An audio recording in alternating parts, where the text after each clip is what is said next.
Welcome back to the Emt.Films podcast, Quarantine Edition. I'm joined here today with my co-host and my special guest. Could you guys introduce yourselves? It's Alex Scheller, one the only actor extraordinaire for protester. G. Lee, director editor. So much more professional. So yeah, how you guys been? I've been pretty good, despite the quarantine stuff and going around. Yeah, it's been tough for a lot for most people really. Yeah. How about you, Alec? How's everything going? It's very interesting to be a essential employee this time because it feels like nothing physically is changed with my routine, except now the world feels like it's on fire constantly. So I'm learning to smile and wave at the flame. That's good. The flame burns on, especially in this crazy time we live in. But yeah, for those who do not know, the Quarantine Edition is just a podcast that we're doing through Discord. So the quality might not be so great. So if you hear either Alec, I, or G drop off in the chat, that's Discord. Don't pay that any attention. So I just wanted to see how you guys are doing, catching up. Wanted to talk to you about what your day to day is like on the every day since the quarantine happened. Mm-hmm. So for me it's been it's kind of just been I didn't go on quarantine right away as soon as it was recommended to do so. I spent like the rest of March still going to work up till my birthday, up till when my birthday was, and then I decided, I was like, hey, yeah, I'm just gonna stay home. I don't want to get anybody at home sick. Because the way people are dying from this thing, it's not cool. And ever since then, I've been here. I've been kind of taking it easy. They just recently started letting us work from home, giving us access to the DC camera rental thing, and I'm just doing small adjustments to the inventory here and there, and working on videos. I'm also putting out a small series, just essentially teaching you the basic essential stuff, knowledge that you need to know about filmmaking in general. Like if you want to know about the camera, lighting, and the story, those are videos that are going to be going up on the channel soon. But that's pretty much what I got going on with me. How about you, G? What's something about your day to day that you're? So my day to day hasn't really changed too much. Aside from the fact that I haven't really been hanging out with my friends that much now. Yeah. But other than that, I'm still working. I'm currently in a sort of like an unofficial like apprenticeship with my dad at his carpentry job. So I got that going. But other than that, I've been mostly just been doing research for my school's internship program on so basically with the whole quarantine thing, Nova decided to make themselves like the employer for the internship program. So what they have us doing is just basically doing outreach to all these like universities and production companies in the area, and I've just been pretty much just doing outreach to local production companies. That's awesome. Yeah, I also found out recently. Apparently, professionals here don't like the word cinema. Oh yeah. I never got an explanation for that, but Yeah. They just think it's dumb. Like, cause is it? because most of the work they do goes on like they're very literal in the sense of like, oh, I don't make films. We make stuff Video. that goes on like not even video, because they think like saying video is belittling what they do. Wow. They say like we make art or we make commercials or whatever, because most of the stuff they do end up making either goes on your phone to like a YouTube channel or as a commercial on Facebook, or it actually just goes to like a streaming service, which is like Netflix or Amazon, Hulu, and they don't consider that cinema. They just, I guess they just like, I make films for streaming, or I do documentary for streaming now. I And guess that sort of makes sense. because of like now, especially now because of the whole coronavirus thing, and it's not that they don't like calling it cinema. I think it's just now because of the whole coronavirus thing, essentially just eliminating the need to, or the requirements to go, just wanting to go to the movie theater is just not going to happen right now. Mm, That's probably why. that makes sense. Yeah. Um, Who have you Right. reached out to so far? so there's well, I reached out to like 38 companies. Mm-hmm. I think like I want to say like 7, 8, or 10 of them like replied back some stuff. I can't name off most of them off the top of my head, but Any of the the local ones boys? I know a couple of that. Those uh guys. I know Thundershot Studios Yeah, replied those guys back. are I'm pretty still cool. waiting to hear back for the responses. Did you talk to Lars or just like Lars, no, I yeah? talked to someone named Amy. Oh yeah, Amy. Yeah, Let's she see. she rarely comes around the shop, but Oh she's cool wow. too.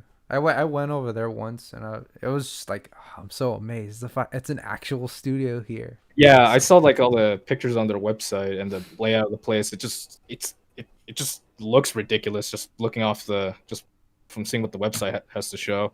Yeah, that's my goal. That's like my dream studio, like a small studio. That's just my Hmm. dream studio, like one of those. Even Until had a until there's like a bigger lot, but even then you don't need that much space.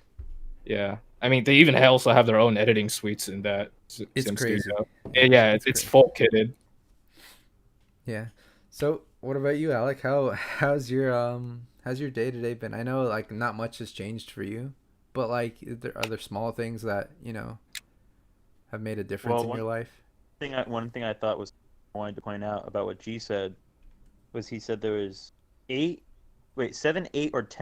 There's no way in hell there's 9 people that have got to him. It's either 7, 8, or 10, not 9. Anyways, I thought that was fun. For me, not much, not much. Uh-huh. Like I said, the craziest thing for me has really been, um, I guess my emotions during this because like, for the first few weeks when my boss was like, "We're not closing, we're gonna ride this out." I mean, I'm living with my dad who's in that high risk range, so I had to really, I was really trying to like keep it clean. Like every time I came in the house, I immediately took a shower, um, clothes, was disinfecting. I was like getting really paranoid about it.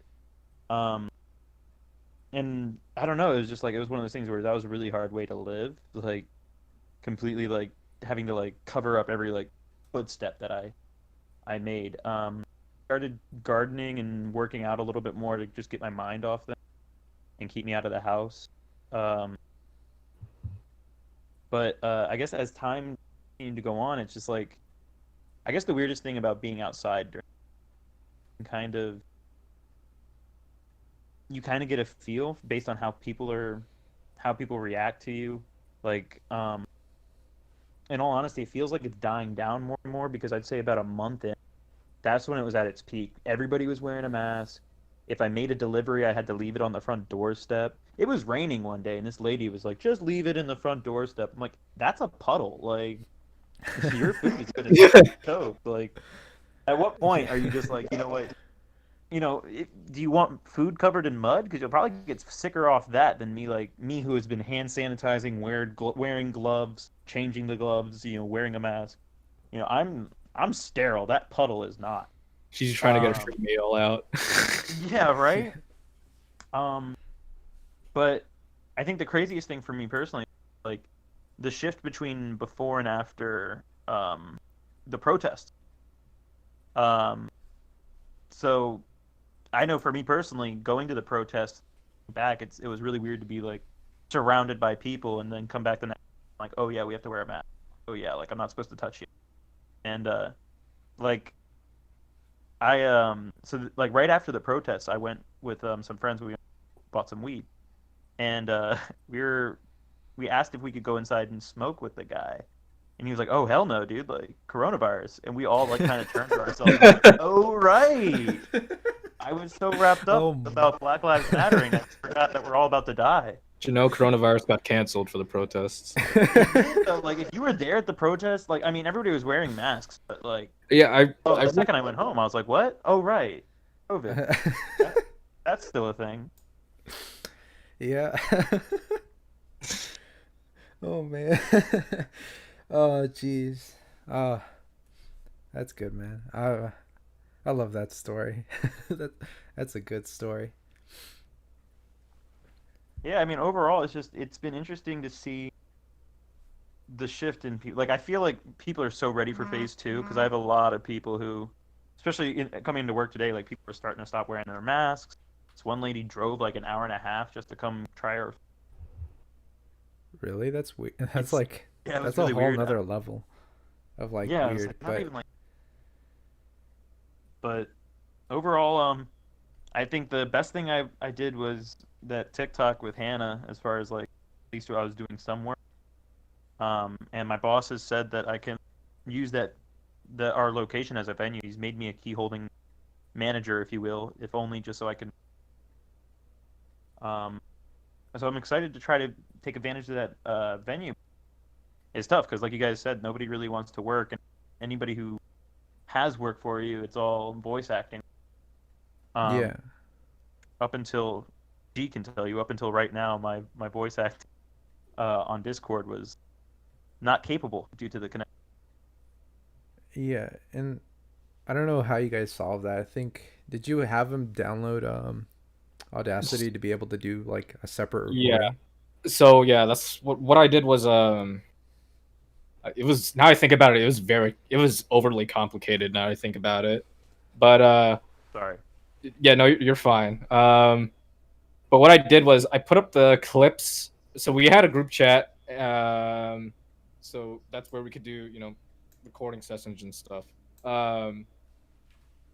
So what I did was I put in the clips that needed to be ADR'd, and I would have both actors in the voice call, reading off the lines off of each other, just so that the conversations sound more natural. If you know what I'm talking about, or yeah, if you know what I'm saying. Yeah. Uh, I know you saying, brother. I'm with you. and then while they're doing that, they're recording their voice lines on Audacity on their own computers. Uh, so yeah, so they're watching the video. So they're watching the videos. Oh yeah, they also had to sync up when to start up the videos so that Alec and Pepper, who was the other actor, Yeah. could read off each other's lines at the right times. But of course, there was a lot of problems that came up from that as well. Yeah. Mostly on my end. Apologize for the 50th time. You're Well, fine. I mean, it's it still the Machinima came out really well, really good. Nice. yeah, I saw it. I was like, this is pretty cool, man. I like it. I enjoyed it. Did you send me a link? Yeah. Let me send you that. I thought. I am technologically retarded, so might have No, got that's it. okay. Well, at least you came out of that experience with like some new knowledge of how you're gonna approach that kind of filmmaking later. Yeah, because this was like the first time I really made like a machinima that needed voice acting, and if it wasn't for the fact that with the quarantine, I would have most likely just went with the more traditional route, just having people come over and record their lines Yeah. rather than just doing it online, because it does add some complications. So for the future, are you gonna try like doing like you have the lead actors just do their lines and then the supporting actors just kind of work off of the lead? Yeah. So what else? Yeah. Now that I think about it, it would be I'll probably just have it where I'll just record each actor's or separately, and then I'll just put their lines into the clip itself. And then if there's another character that they're in dialogue with, I'll just have the actor ADR their parts while also hearing, the lines that have been edited in from earlier. Nice, nice. That's a good way of going about it. Yeah. And that brings me. But I'm gonna take it back to what Alex said about phase 2 and the quarantine thing. That kind of brings me to my next topic, where like where do we the whole thing, I have it listed out here, and it says where do we go from here as we live with coronavirus, because this thing's not going away. And I don't know about this whole 2-step thing, but I'm sure it's gonna be fine. But I was watching the news earlier today, and they're like, oh yeah, it's getting worse. People are getting more infected. But I just wanted to get your guys' idea, where do we go? Where do you guys see yourselves going from here now because of the coronavirus? What's the plan for the future for you? Well, for me personally, I mean, I heard something like, essentially, when these phases come, you're gonna have waves of people coming out. There's gonna be that first wave of people where, they're gonna be first to get their hair cut, in the bar. They're ready to have this thing be over. They will out about and ready. I definitely think I'll be part of that first group. I want to try to help other restaurants and stuff. The bar that I worked at before coronavirus hit me up, and we're supposed to have a team meeting on Monday. I do think there'll be a large group of, and I think that they'll take it pretty seriously with the mask. I mean, I think as long as you have the mask, there's a certain level of, if everybody's, you kind of just have to do the numbers on that. I mean, even if you have 100 people in the room, the mask only brings it down 30%. But if everybody's doing it 30%. Plus, I think the thing with the mask is it makes it more safer for the people, where it's 70% they won't. But then there's going to be a second wave of people who are going to wait to see how the first wave goes. And then the third wave is, honestly, it's going to be older people and people who are high risk. They might not come out and approve, and it might never come out. Yeah. It's going to be tough to adapt to that from a business. I mean, from an there's no acting doubt. point of- There's no doubt that the businesses are going to take it the most serious, because Oh yeah. if any one of their employees get infected, it's just they're done. Yeah. And I think people also want to see that level of care when they walk into a place. They want to see the mask on. They want to, even if everybody's tested in that place and proven to be clean, and you wiped it down every day, there's a bit of security theater. The same thing after 9/11. Did we need every airport to have a TSA? No, but you felt safe knowing it was there. So you need the theater of it to make sure people still feel comfortable in buying your product. Yeah, Or for sure. investing Yeah, in your service. I have something to share on that.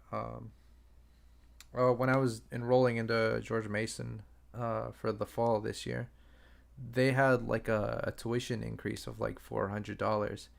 And when I set up a meeting, a virtual meeting, to talk to some of the advisors about that, I was like, "What's this $400 for? What do you guys need it for?"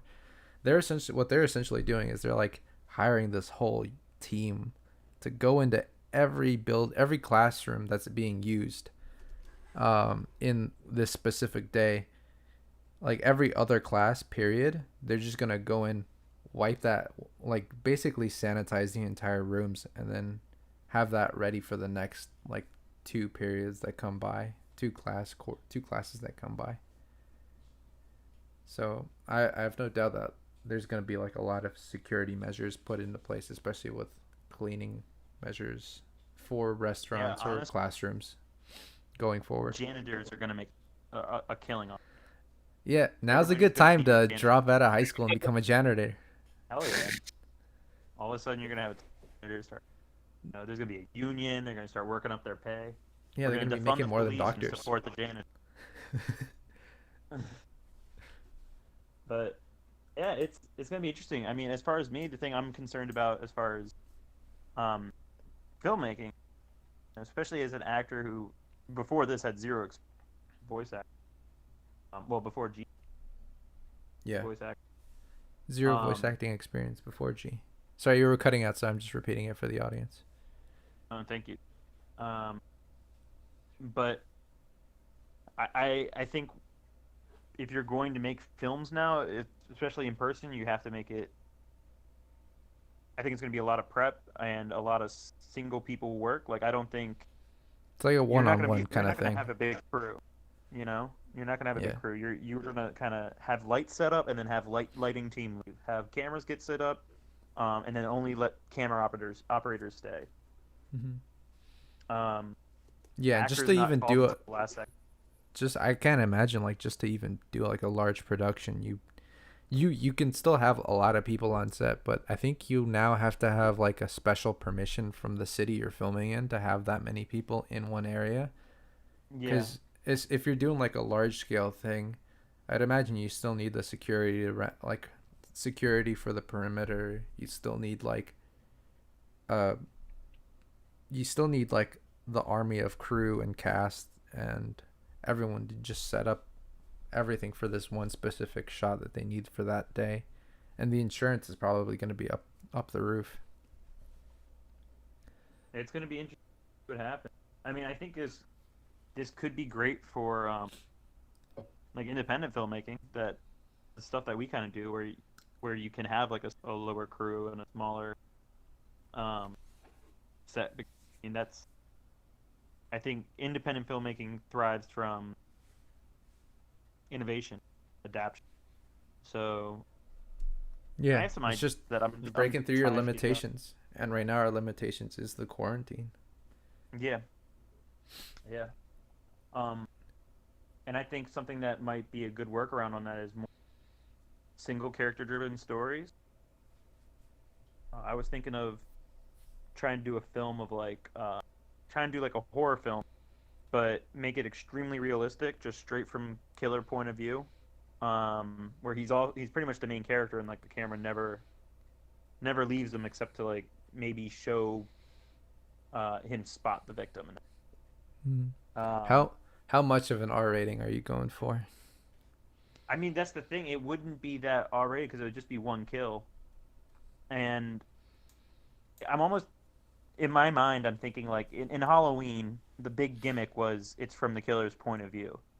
Mm-hmm. Well, this would just essentially flip the camera around and you're just watching the killer, watching them prep. I'm imagining it's less than like a 5-minute thing, but literally he just goes out, people watches, finds somebody he wants to kill, kind of gets a smile, follows them. I mean, you would show just enough of like, so you know, like, okay, this is the person that he saw, this is the car that he's following. Waiting for him to get dark. I thought it'd be eerie if he put on like a black COVID-19 mask before he got nothing else, just the mask, and then like went in. Throughout the whole murder, just you're really not seeing her. It'd just be his face and how it's like barely changing at all, and I imagine through the performance, it would be trying to dive in because that's what a lot of these serial killer like docudrama do. It's diving into the mind of a killer. Well, what does a killer look like? What is he? Is the idea behind it. But yeah, yeah. For now, you definitely have to shop that a little bit more because that's something that you look forward to doing. That's part of your plan for the future that you look forward to doing. What, kill somebody or? The whole like making a horror short film. It's like that's where, because you said like from all right. So let's go back to the topic for a bit. You said from where we go here from now is that you're going to be going in head first as the first wave of people going and hitting the workforce again really hard, and also developing like your own horror film. Yeah, doing whatever I can to adapt and keep busy. Awesome. Well, how about you, G? What's the plan for you? I know you kind of went through what you're doing right now. But is there like a plan that you want to follow through with for the future, especially now since we're all stuck here at home for now, Uh, with the coronavirus? so right now I have in terms of filmmaking, for the time being, I'm just going to be trying to be producing like machinimas. Mm-hmm. You know, because like it's something that I used to do like back when I was like younger, and it just seems like the type of medium I want to like try to go back to, and work on. And so I especially learned some new things, especially after working on the last mission I did on Anti-Citizen. Um, but right now I have I'm currently writing out two screenplays for two different machinimas. The other one's kind of on hold, and the other one I've been trying to get some time around to get to doing it. And because I'm also co-writing it with another friend. Um, but we pretty much have like the whole story fleshed out. It's just we're just trying to figure out when to like actually like make to actually shoot it. Nice. But yeah, I'm pretty much for the time being. I'm pretty much just still gonna be making films, but they're Through the machinima they're medium. gonna be done through machinima, just because it's by its very nature, it's just pretty much just done virtually. Yeah. And going back to the point about about like being worried about like people wearing masks for during phase 2. I did find this infographic not too long ago, and let me just put it in here also. But masks, face coverings are going to be required, so I don't think we really have to worry about people walking around with masks, though this still going to be those kinds of people. Yeah, there are Just still those guys that are just like, just doing why do I shit. have to wear my mask in Walmart? I don't believe that this is right, and it's it's stopping my beliefs. It's getting in front of my beliefs as an American. Yeah, you'd be surprised. A lot of those people in the store. They do. Yeah, That's fun. That's gotta be fun. it's. There's no I'll hate. tell you. I mean, I get like how they could be that way. Um, Yeah. but it's And just it's. gotta be I'll be fun to honest. just see him, because like, is this real? Like, come on, guys. Yeah. No, I mean like the doubt behind it is ridiculous, but I think it's like a psychological thing. Out of sight, out of mind. It's one of those things where if it hasn't affected, does it really hurt me? Type of like I know. I'll be honest. I've been arrogant to it sometimes too. Like since I believe the mask is mainly for the protection of others, not for myself. Hmm. Um, I'll only wear it if they want to wear it.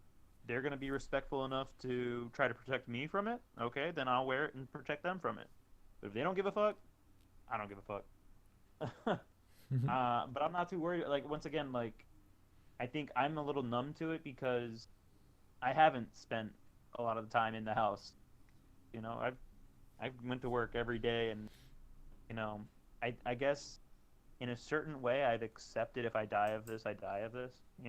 I don't really care. um, just because I have no choice. I have to be out there. I have to like.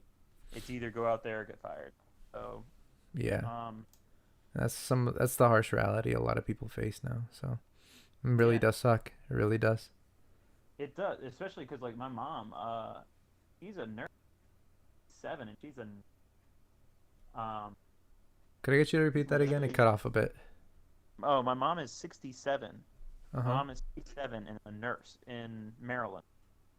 So she is literally on the front line, helping people with COVID-19, putting her life on. I mean, if there's certain people who are like she's helping out with her nurse, who are like 20 something. They have it. They're not really going to die of it. They're getting better, but they could give it to her and it could kill her. So it's one of those things where you gotta you gotta do your part and just hope for the best. But I don't know. For me personally, why stop the world over something that's gonna happen? I understand we should take it very carefully, and the people who are very susceptible of it, get it, take care of them, protect, do all that. Yeah.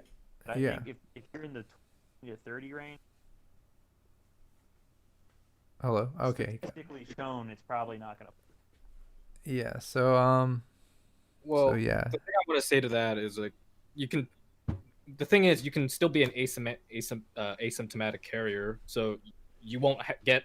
So the thing is, you won't get any of the symptoms of the disease, but you can still spread it.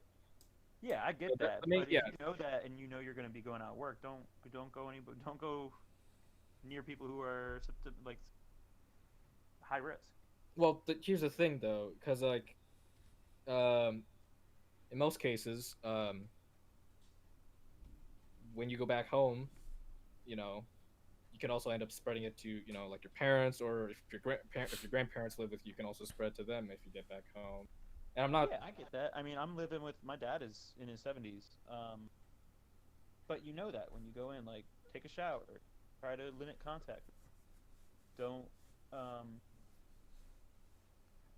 just don't be stupid. Don't go up and give him a big hug right after you get off of work. Go right to the shower, change your clothes, wash up. If you're gonna hang out with them, like when I hang out with my dad, I wear a mask. Like, treat it. I think the biggest problem with this is we've turned it into a political issue instead of a scientific issue. So where, like, I feel like a lot of people, and I see it in my store, there's people who are extremely far left where they want me to drop it. They'd rather have me drop their food in a puddle than hand it to them. And then there's other people who are extremely far right who want to shake my hand and give me a hug because I'm out here proving people wrong and handing them food. Both of those are stupid. Like, wear the mask, keep a distance, do what you have to do, and don't come into contact with people who you don't have. Treat it scientific. Wash yourself, sanitize yourself, wear the mask around people who are high risk. Preferably, don't go around people who are high risk. Yeah, But and it's kind of tough to know who's the higher risk in yeah, that situation, especially when you're going out. I don't know if you guys want to talk about this or not, but it has to do, with the social political climate that we're currently in. It's just a small, like, briefing on, Alec obviously has gone to the protests, being surrounded by, I assume, millions of people who you may or may not know may be infected or may not be.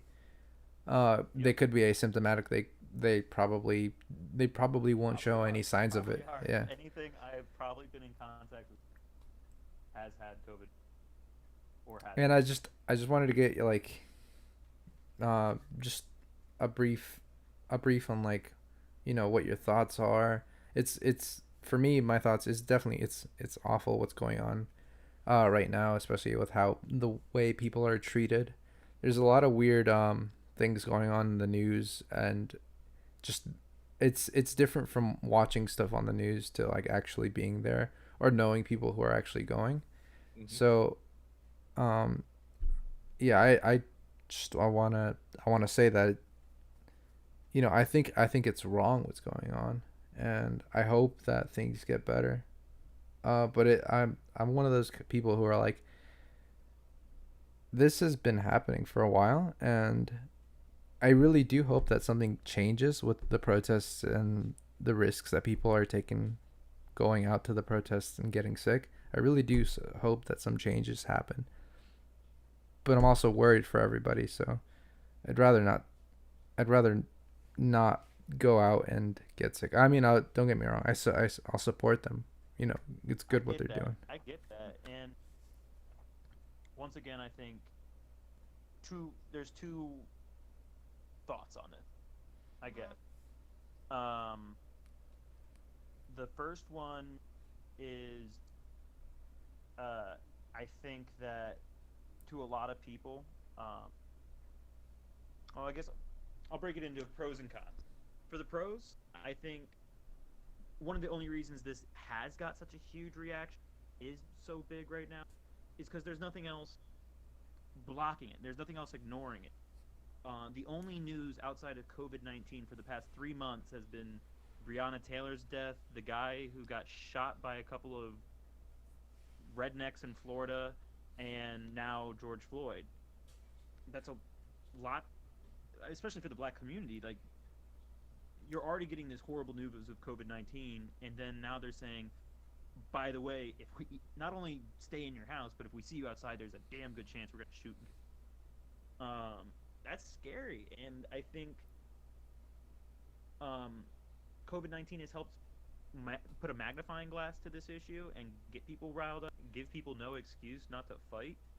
Um, and at the same time, I think a lot of young people, especially because I noticed when I was down there, it was, I mean, if you wanted to split it up, I would say it was like 80 to 85% young people and like maybe only like 15 to 20% like older folks. There were older folks out there, and kudos to them. But from the people I've talked to, and the general understanding that I believe, and a lot of people believe who are down there, is there's more important things than COVID-19 out there. There's certain things that are worth risking your life. You know, you can't. Um, it's 2020. You can't allow this type of racist murder to happen. And my only hope for this is that it doesn't end at Black Lives Matter. I hope it continues to Hispanic lives matter, immigrants' lives matter, Asian people's lives matter. A lot of Asian people, I know, talking to my boss Jin, like, he knows a lot of people who just through this COVID-19, they're getting beaten, they're getting abused, and all because the virus may have came from China. Like, Yeah, it's not right. there's a lot of hate on that too. Like it's There's fucked a up. lot, and I think that's the thing about this is because the only news we're getting outside of COVID-19 is racism and brutality, and that's not right. That can't be happening. Like, nature's already trying to kill us. We can't kill each other. And if there's no, I mean, look, you ain't got no job. You ain't got not shit to do. You got a car, and gas is cheaper than it's ever been.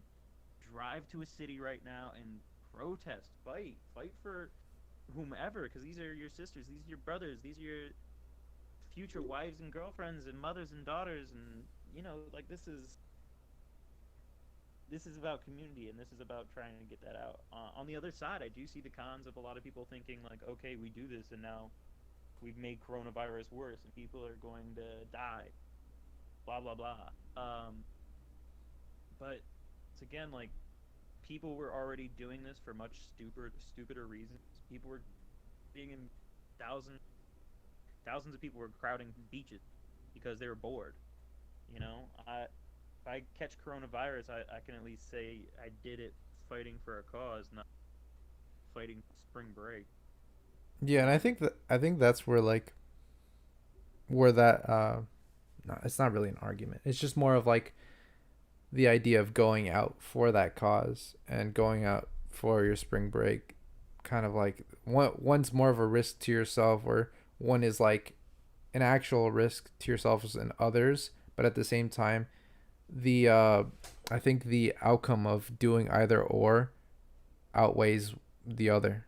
Like if you go into the protests, you're risking yourself and others, but at the same time, the outcome is going to be greater than going to the beach for spring break Yeah. and so on. But Honestly, I mean, if if self welfare was, or whatever you want to call it, self welfare was a major thought amongst protesters, they would have all dispersed the first drop. There's going to be some ramifications from it, but if you can say people took a good hard look at racism, people actually cared about this political issue, it will help out. Plus, the other thing that I don't think gets talked about enough is um, herd immunity. That's really what we're fighting for in a yeah, scientific. well, You herd should have, immunity. yeah, like, so a virus, like with the virus, um, even if you get if they come out with a vaccine, it's still going to be infecting you with the virus. It's just giving you the antibodies to fight it. Yeah, Um, it's a by smaller, going out it's in a these less groups, lethal and lethal. especially the groups that you're seeing come out, Yeah, you're seeing a lot of young, fit, 20 somethings or teenagers who don't have, obviously if they have a pre-existing medical condition, they're probably not um, those are the people whose antibodies are ready to try to fight a virus, ready to try to cure this up. And I honestly think if there's anybody who goes to the protest, ends up getting coronavirus, you know, uh, they survive. God willing, they survive, which they should because of their youth. Go donate your blood. Donate your blood because they're currently doing studies to see how if they inject somebody who catches COVID-19 from somebody who's had COVID-19 with their blood, the antibodies are there, and that's going to create that herd immunity.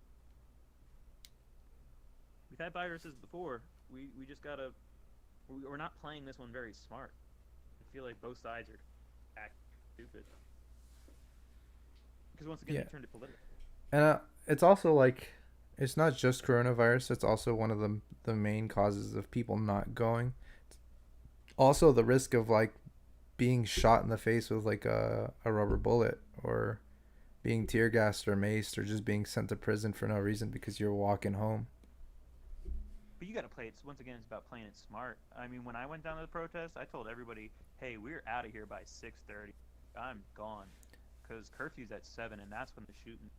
Yeah, but again, like there have been cases of like essential workers like yourself who are just walking home, and they don't want to have anything to do with the protest because they're scared of like whatever's going on, and they also don't want to, again, like risk coronavirus. They get attacked or cited or shot by the police, and I think that's one of the things. The police is obviously a scary force to deal with, especially for just the public to go in. The police, they're trained, whereas you have like a semi unorganized large mass of people who you could easily disperse with a lot of things. And right now they're using tear gas, and they're using they're using mace, and they're also using like flash grenades from some examples I saw. They're just throwing flash grenades into the crowd. Which is it's pretty weird. It's hardcore. It's like a fucking video game out there, dude. Like I'm surprised. Like I've seen people who go to these things dressed up like the fucking Master Chief, but like, you know, not Master Chief. Just they've got body armor, just ready to get abuse from police, and it shouldn't be that way. But it's also like, if you're gonna go to the protests like that, and there's other people who aren't dressed like that. I don't know. Isn't that kind of like you're inviting the police to, you know, attack you? Yeah, you're provoking them in a sense where you're saying, like, come on, bring it. You know, I think the mentality is there to try to protect yourself and, like, maybe absorb the blow for others. But, I mean, any cop is pretty much going to be like, oh, you got body armor on? Your buddy doesn't. Watch this. Yeah, so... You know, you're gonna get people hurt. As for essential workers and people getting caught in the crossfire, I've been to the DC riots, and then back in 2015 I was there, I drove to Baltimore during the Baltimore riots for Freddie Gray, and yeah, there was riots, and then there was also a peaceful protest over by the mayor's office. I'll just say, and I can't speak for every city, obviously, or every situation, but if you're an essential worker and you've lived in the city and you know the city and you see some, like, ruckus happening in your city, don't go that way. Like, I don't care if your bus stop is there. Like, take a different bus. What if your house is right there? Then, like, that's a whole different situation. I get that, but once again, book it in there. Don't lollygag. Like, it's a war zone. It's a war zone. Like, cops didn't come to, like, play paintball. Even then, they're still just gonna take you down, even if you try to book it, because they're gonna follow you. Those guys they're just gonna chase you down, and they have. Like I said, I can't speak for every situation, but I know when that shit was happening in Baltimore, I could look down the street and I'd be like, "That's not go down. I'm gonna." Yeah. Don't go down that street. But like, for now, like. With the situation that's happening now, this is like police on every corner, or in some areas there's police on every corner. So like, you try to take a different route. It's gonna end up bad. It might, but even then though, like I've seen it. Police on every corner. You got like Humvee on every intersection. Yeah. It's not so much where about where the police are at. It's about where the people, because it's where Mhm. the people who are like being reckless and getting loud and getting in the cop's face. That's where it's tense. And you can Yeah. feel the tension. You That's the gotta be front there. lines. That's where the media is getting punched. Like, Oh, this is God. what this is camera guy who got fucking decked. Like, they decked him and then they punched his lens. I was like, don't punch the fucking lens, dude. Come on. The lens. The lens didn't do shit. It made me sad. I was like, fuck this. Fucking, I was on a Discord call the other day with my buddies from DC Camera, and they were telling me about like how the CNN reporters got arrested on live TV, and then Oh, yeah. and then they came back, and then they were like, oh yeah, the cops who did that, they're gone for doing that to the media. Yeah. Well, it's been crazy. Yeah. I mean, that guy who got punched was Australian media. Yeah, Australian media guy. A lot of international journalists been getting shot or attacked by police and rioters as well. Yeah. Like there was this one, like there's a German news team got shot at by police. I believe there was also the Swedish. I don't remember, but it's pretty international now. This whole incident. Yeah, it's like it's happened there. There's protests in Australia, the UK. Mhm. It's taking off Got it. everywhere, and it's good. It's good that they're doing that. Like I'm happy that it's getting such an outreach that spans not just the U.S. But other countries too. On top of it, I think I noticed this when I was like looking through the news feeds and stuff about this whole situation, and it's been like I think it's one of the positive things that's been coming out from this.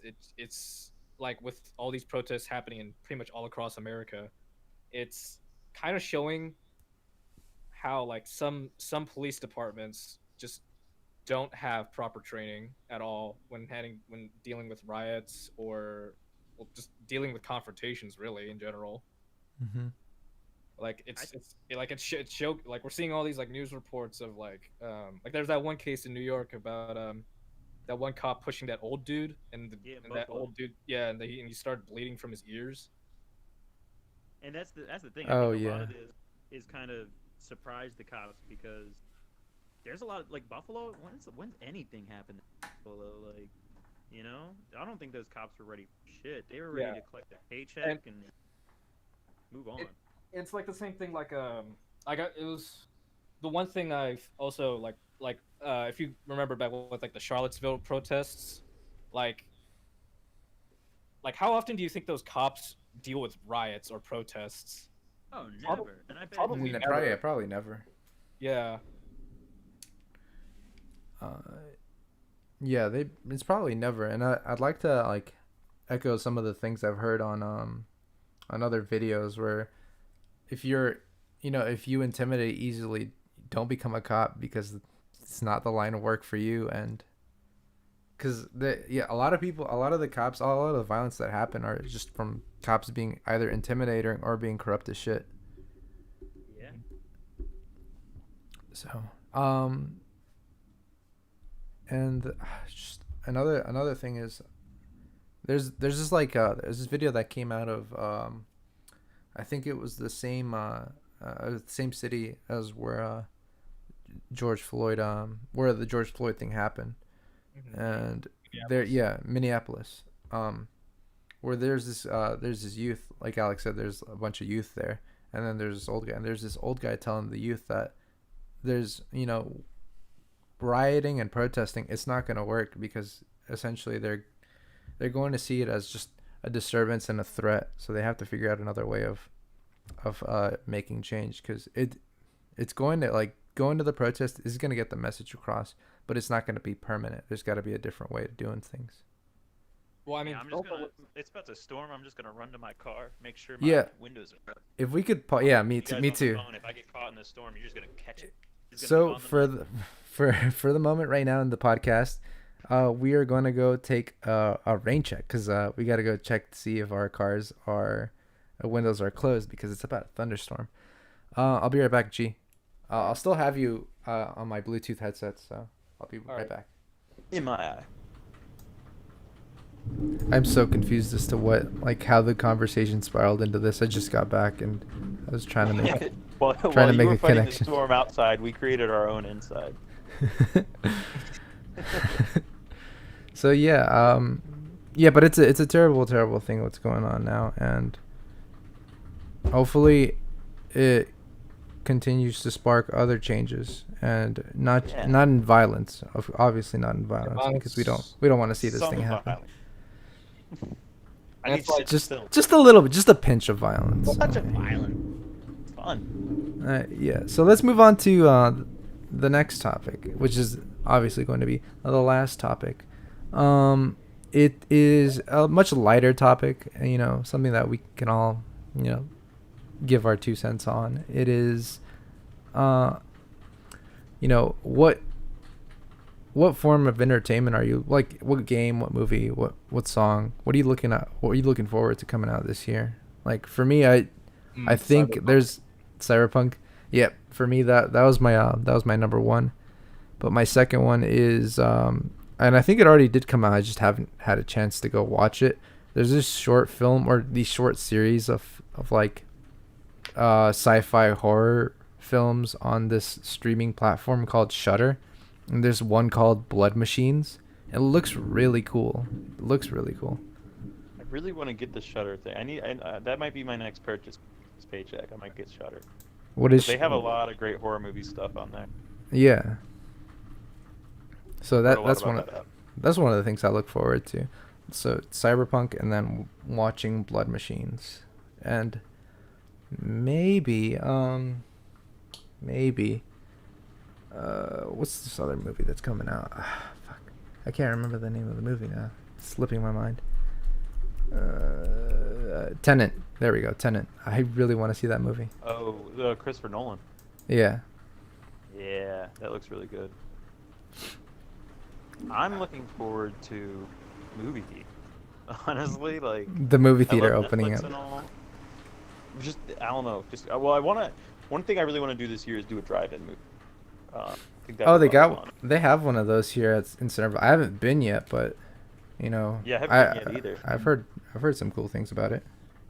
Yeah, I want to try to a couple this summer. I think it's the perfect Jeez. summer for it. B, Yeah. it's just an experience that's on my bucket list. So this might be the summer of drive-in movies for me. Hey, it Other was than cool in that- the 1960s, and it should be cool Yeah, now. 50s and 60s. Yeah, well, there was a guy who came in at work, and he was talking about the drive-ins he used to go into as a kid, and he was saying the one thing about it is nobody was socially distancing in a drive-in theater. In fact, you were usually face to face, crotch to crotch. Oh So, god. And he's got Yeah. herpes now. yeah, right? Yeah, no, he's there. No, he's this old dude, old head. I got a lot of old heads in the morning when we start up work, which is really funny because my boss is like super, like he's Democratic, like crazy. He serves nothing but Republicans for the first hour that we're open. Whoa. We just Yeah. smile and nod, like okay, yep. Yeah, we had multiple people come in, just this one guy. This whole thing's a hoax. It's all like Nancy Pelosi, and we're like, here's your food, sir. Have a great day. The Yeah, smile dude. and wave. Yeah, smile and wave. That's What- always, it's always what you do if you see someone you don't agree with. Just smile and wave. Exactly. What makes them think that like you out of all people, the people at the restaurant want to talk politics with you?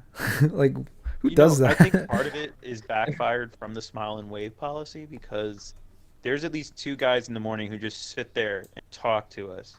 And because we don't say anything bad or disagree with them because we want to continue to get their money, they just sit there and they'll just talk. They'll finish their whole breakfast just talking to us about what they believe. And it can be a little annoying, but they dropped about 15, 20 bucks. So fuck it. Hey, Try to start a discourse with them. Get an extra tip. Get even more tips. Yeah, it's interesting people, but I feel like at that point, like, especially in the climate today where a lot of people are disagreeing and being loud with you, it's probably nice for them to, just have a spot where they can vent and not have anything disagreeable shouted back at them. Yeah. They just want an avenue, really, to Yeah. discuss their opinions. They just want to be heard, and even if their opinion is wrong, they just want to say it. Yeah, they still And- have Yeah. they still have the right to speak, Yeah. Of course. the right to an opinion. And I think a lot of people forget that nowadays. Is that like not everyone's opinion, whatever people say, it's Your not. opinion's wrong. Mine's right. They're not. Yeah, they're not saying that it's fact. It's just more like, oh, this is what they heard and this is what they think is right, but they're not too sure. They're not always 100% sure, but a lot of people get outraged when they hear that stuff, and then they panic and freak out and yell and scream. Yeah. Well, I think we're all guilty of that at one point or later in our life. But Yeah. You know. Yeah. Yeah. I mean, that's part of either being young or being passionate about a certain topic. It's also the part of growing up. yeah. This is Well, true. some people never grow out of it though. Yeah, that's There's definitely some angry Yeah. folk that Yeah. it's out there. But I think that's more about being stuck in your own bubble. I think one of the greatest things we can do is just listen to each other. Yeah. Challenge ourselves not to be in that bubble. Like, there was a bunch of people saying, delete all Trump supporters or racists on your. Yeah, I saw profile. that. Don't talk to I them. saw the argument you had with somebody on Facebook.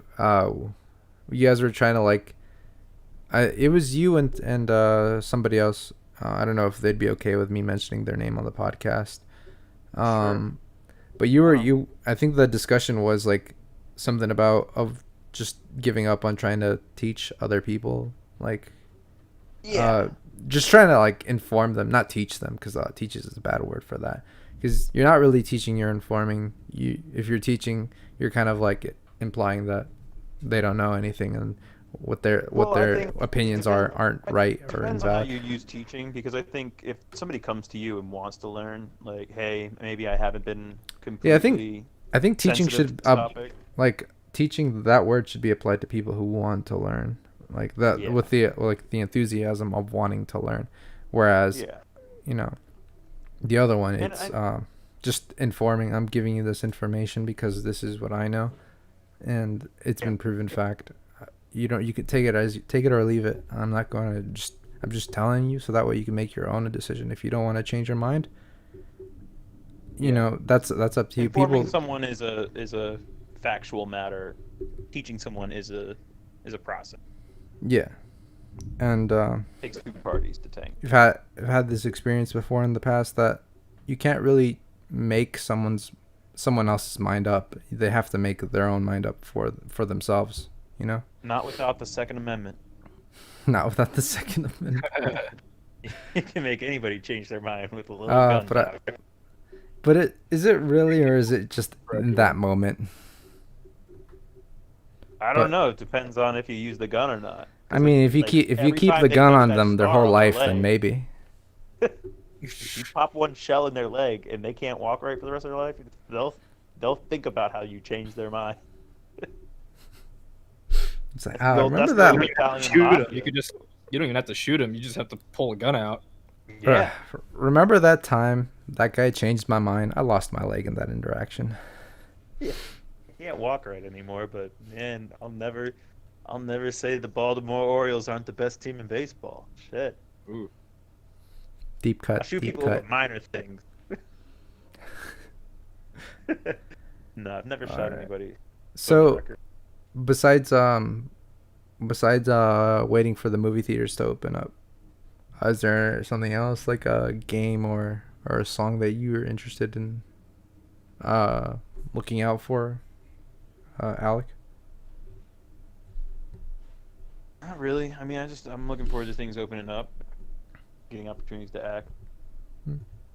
I'm excited to see what crazy apocalyptic thing June has for us, The Covenant invades. Yeah, right? I'm excited to see what happens. Oh man.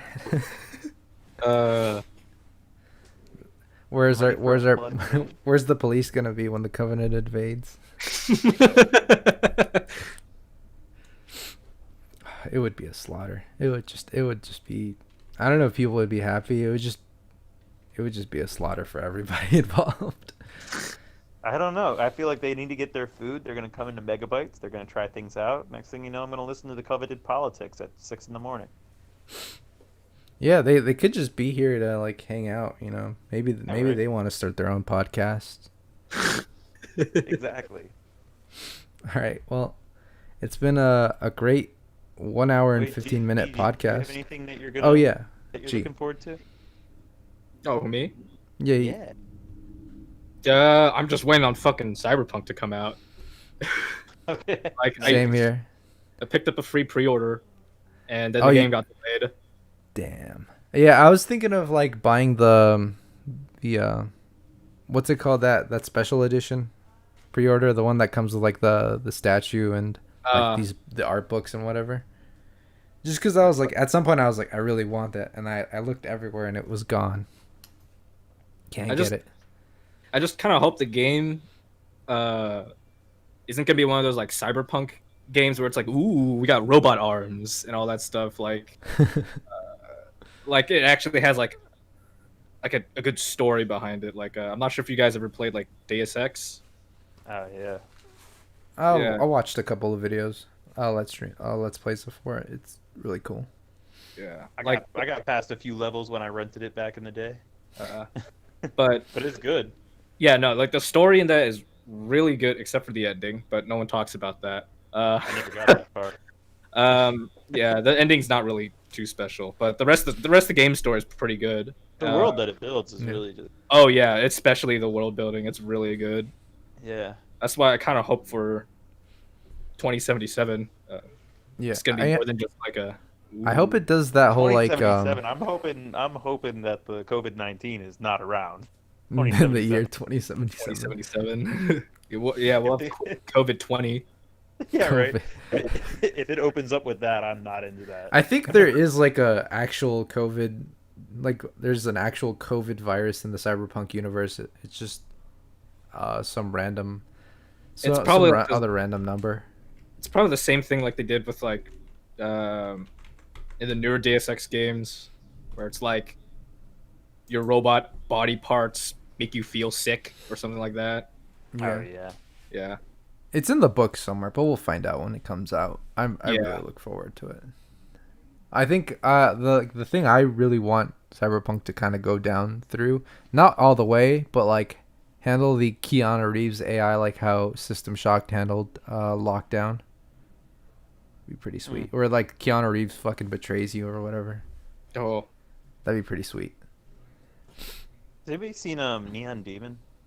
Oh, dude, I have not. It's a good movie. Yeah, I'd recommend it. Keanu Reeves, a character in that, like. Yeah. So like, is he bad? Is he good? Like. He helped. I don't. Have you seen the whole thing? Neon Demon? Yeah. Yeah. All right, so let me tell you what happens in this one scene. The scene where I think the main character, she goes home and she's in her room, and someone tries to break. No, someone tries to break into her room. Do you remember that scene? Yeah. That was in the script. That's Keanu Reeves' character, and he's trying to rape her. He's trying to get in to rape her. But he doesn't get in, but he goes next door and he rapes the girl next door, and she can hear it in that scene. And that's the rape scene in that movie. Keanu Reeves' character is raping the neighbor.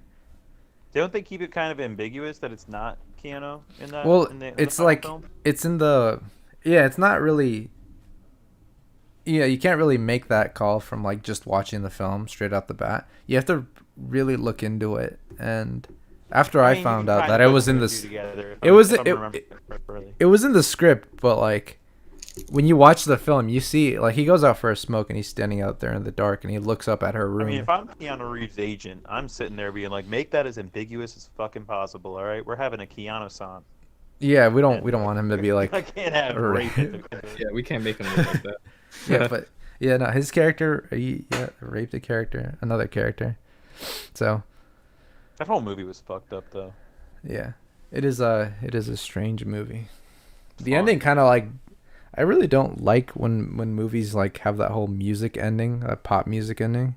It just kind of takes me out of it, and yeah, I felt like it fit the film because like because they're models the pop and is like more of like talking about how fake everything is. Like all of this is like so for How popularity vampiric and for views. blood sucking the industry Yeah, of modeling it's- is. Yeah, it's literally just to be popular. Yeah. So I think it was kind of fitting to have like some fake poppy music, like. It It's adds just to the it's just mentality. weird. Like I guess you could interpret it her walking through the desert with the poppy music as like her in the afterlife or whatever, because that's the main character, right? She's just walking through the desert. I think so. So that's like her in the I afterlife thought the after she last was scene like. was when the girl's eyeball pops out of her mouth. That is the last scene, but like during the credits, it's like there's footage during the credits. Oh, I might So not that's have saw the credit. that's the poppy scene where she's walking through the desert with like pop music. Mm, I might Have have you left had during a the have you credits. have you had a chance to check out there's another Nicholas Winding Refn film that I kind of like, well, not film, show that I was watching in March, and I was like, yeah, you should definitely check this out. It's Oh yeah, you told me about. what's it called? It's Too Old to Die Young or something, Yeah. or Too Young to Die Old. Write that. Yeah. Oh, let me write that down real quick. Let me look it up. I've been It's looking actually for a show to get into. I'm starting to get sick of Sign. like the first episode's awesome. Like Mhm. after that, It's on they're like Netflix? they're kind of really long because like they're in his style. No, it's on Amazon. Okay. They're in his style, so it's a lot of slow burning films. Yeah, I mean, slow burning films. It's like it's in his style, so every episode is really slow burning. So I think that each episode is. Let me look this up. I think each episode might be like an hour or almost an hour. But because of the way he filmed, like the way he just takes a scene and he stretches it out, it feels like more than 1 hour. An hour. It feels like 3 hours. Oh wow. Where That is could be it? good. Yeah. So the show's Too Old to Die Young season 1. Yep. That's it. Yeah. Episode 1's pretty cool. I really enjoyed episode 1.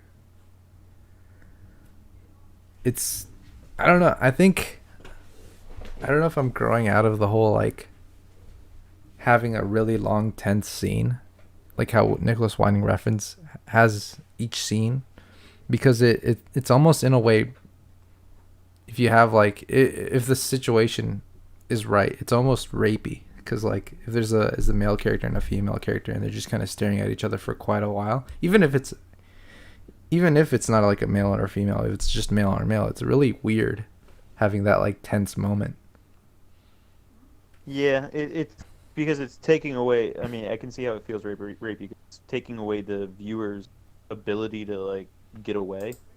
Yeah. I mean, usually you have a scene. The next scene always alleviates you, but to like force you to sit there, it kind of shows the power dynamic between film and audience member. Yeah, and I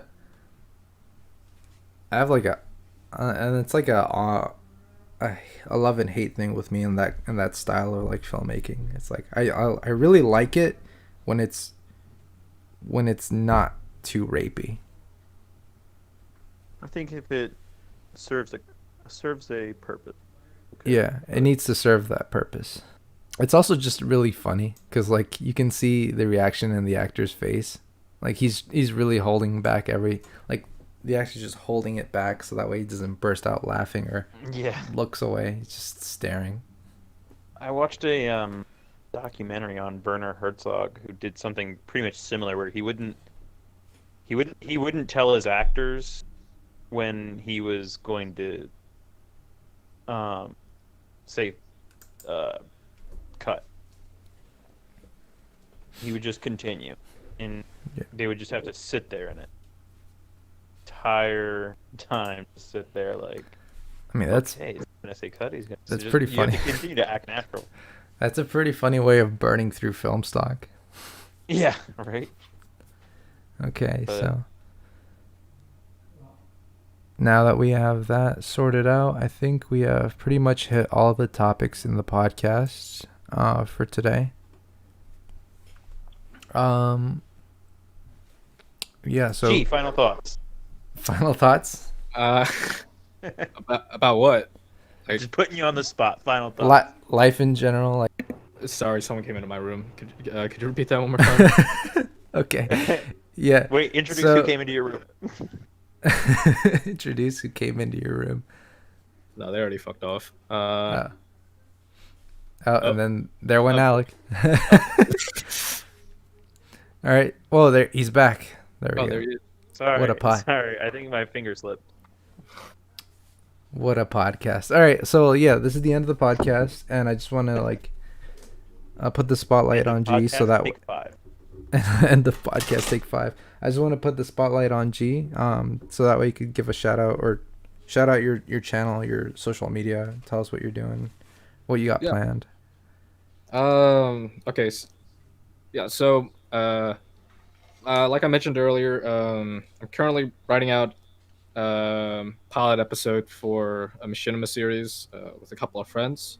Right now we've pretty much done most of the pre-production work. We're just figuring out when to start production. But if anyone wants to see my other work that I've done, check out NG Head Media Group on YouTube. Awesome. All right, cool. So yeah, this has been the Emt.Films podcast, and we'll see you guys next time. Adios. Bye bye.